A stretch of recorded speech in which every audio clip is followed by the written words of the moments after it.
décision. C'est ce que révèle Galant. En question principale, je reconnais maintenant le député de Saint-Jérôme. Avec le rapport Galant, la ministre de la Santé espérait peut-être avoir un petit congé, mais non. Toutes les conditions gagnantes étaient réunies. On avait un ministre qui était brillant, gestionnaire chevronné, qui a changé les lois, qui a eu des ressources, mais les Québécois n'ont pas senti une réelle amélioration. J'ai déposé un projet de loi parce que je pense qu'on est rendu à ne plus pouvoir nier l'évidence. Le modèle bureaucratique est irréformable. Le docteur Dubrovski, en consultation sur le PL 83, soulignait que notre système de santé, par sa propre complexité, contribue lui-même à sa douleur. Il est temps de simplifier le système en abolissant 4 exemples patents de complexité inutile, les AMP, les PREM, l'interdiction de pratiques mixtes et les limites au CMS. Ma question est simple. Est-ce que les 4 mécanismes ont été évalués par le ministère de la Santé et des Services sociaux? La réponse de la ministre de la Santé.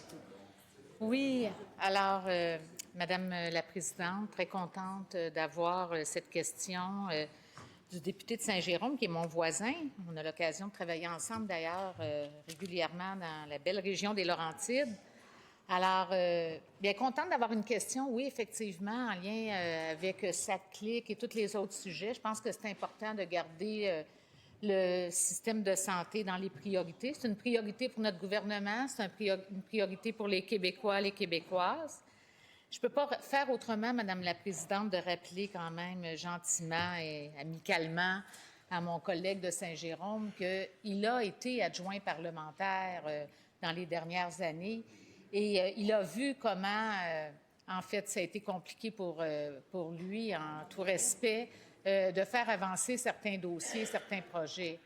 Alors, notre gouvernement, Madame la Présidente, on a mis en place différentes structures pour vraiment s'assurer, notamment avec l'arrivée de Santé Québec, avec le plan santé, avec tous les bons coups qu'on fait pour améliorer l'accès, de faire en sorte d'améliorer notre système de santé. Puis on est à la bonne place, Madame la Présidente.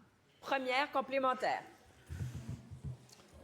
On a effectivement ajouté des structures, Madame la Présidente. On n'a pas évalué ce qu'on a mis en place, par contre. L'Institut CIVIAL a fait ce travail qu'aurait dû faire le ministère de la Santé et des Services sociaux. Et sa conclusion, je cite, « Les politiques coercitives ont rendu la médecine familiale moins attrayante, éloignant des nouveaux diplômés et réduisant le temps clinique dans les soins primaires complets. » Est-ce que la ministre est d'accord pour dire que ça n'a pas de sens, qu'on doit s'améliorer, évaluer? En réponse de la ministre. Et, Madame la Présidente, écoutez, on continue d'améliorer le système de santé. On le sait, on a investi énormément dans notre système de santé. En 2018, il y avait 6 millions de Québécois qui avaient un médecin de famille. Aujourd'hui, au moment où on se parle, Madame la Présidente, c'est 7,2 millions de Québécois qui ont un médecin de famille ou qui sont inscrits à un GMF. Et on va continuer, Madame la Présidente. On a un engagement avec la FMOQ de faire en sorte qu'on fait un autre virage à ce niveau-là. Donc, d'ici le 30 juin, 500 000 personnes additionnelles. On a ouvert des cliniques IPS, Madame la Présidente. Est-ce que les gens sont au courant ici qu'il y a 2000 IPS au Québec? 2000 qui travaillent dans des cliniques publiques, mais aussi au sein des GMF. Deuxième complémentaire. Je suis heureux des cliniques d'IPS. Effectivement, c'était quelque chose de très positif. Parce qu'il faut innover, il faut sortir des cadres rigides, puis il y a d'autres modèles qui peuvent émerger. Et d'ailleurs, effectivement, ce n'était pas évident. Comme adjoint parlementaire, je lui pose donc la question, ils sont où, les mini-hôpitaux dont on n'entend plus parler? La réponse de la ministre. Oui, Madame la Présidente, écoutez, je vais continuer là, sur le volet de la première ligne parce que c'est tellement important. On a investi aussi dans le soutien à domicile. Puis il faut saluer aussi le travail des médecins en médecine familiale qui sont présents à domicile de plus en plus avec des équipes interdisciplinaires. Or, on travaille sur tous les plans, Madame la Présidente, pour s'assurer d'améliorer les services de première ligne.